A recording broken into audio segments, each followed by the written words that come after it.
Les virus et menaces informatiques, expliqués par Common Craft. Vous êtes probablement déjà tombé malade, chose désagréable, et souvent, comme la grippe, c'est dû à un virus. De minuscules germes se multiplient et se répandent de personne en personne via des poignées de main ou des éternuements. Les virus informatiques ne diffèrent pas, à la place des germes, des programmes informatiques. Ces programmes sont souvent conçus par des malfaiteurs pour se multiplier et passer d'ordinateur à ordinateur comme une maladie. Si un virus touche votre ordinateur, il peut effacer vos fichiers, envoyer des emails à votre insu ou même fournir des informations sensibles aux malfaiteurs. Regardons de plus près. Chez les virus informatiques, nous avons les virus, les vers et les chevaux de Troie. Débutons avec les virus. Ils se précipitent lors du partage d'un élément tel qu'un fichier entre ordinateurs. C'est souvent des pièces jointes à un email ou des disques USB partagés. Il suffit de cliquer pour ouvrir le fichier et les dégâts sont là. Le virus est désormais sur l'ordinateur et il commence à se multiplier, cherchant à passer à un nouvel ordinateur. Comme pour un malade, il est parfois difficile de détecter l'infection. Pour cette raison, la meilleure défense réside dans les antivirus. Ils empêchent les virus de pénétrer votre ordinateur et les suppriment s'il y en a. Les vers, eux, sont plus effrayants. Il s'agit de programmes attaquant les ordinateurs sans intervention de l'homme.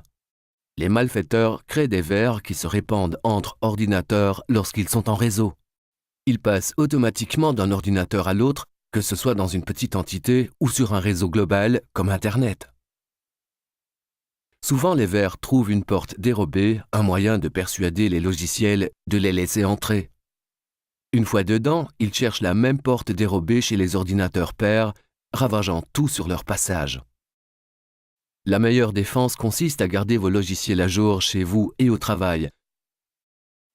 Vous bloquez ainsi les portes et évitez des soucis. Les chevaux de Troie, notre dernier exemple, sont sournois. Comme le vrai cheval de Troie, il y a un piège.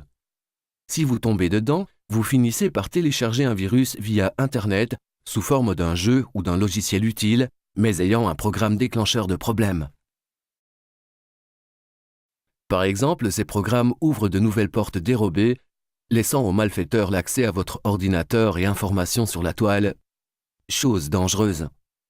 Pour éviter cela, téléchargez uniquement à partir de sites de confiance. Vous devez miser sur la prévention, comme le fait de vous laver les mains ou de vous protéger pour tousser. Conservez votre ordinateur à jour et ayez un logiciel antivirus. Vous éviterez ainsi les problèmes. Et, dernier point, ne cliquez sur les liens, pièces jointes et fichiers téléchargeables que si vous avez confiance. Restez vigilant. Le seul moyen pour vous et votre ordinateur de garder le sourire et d'éviter les ennuis. Et voilà, les virus informatiques et menaces expliqués par Common Craft.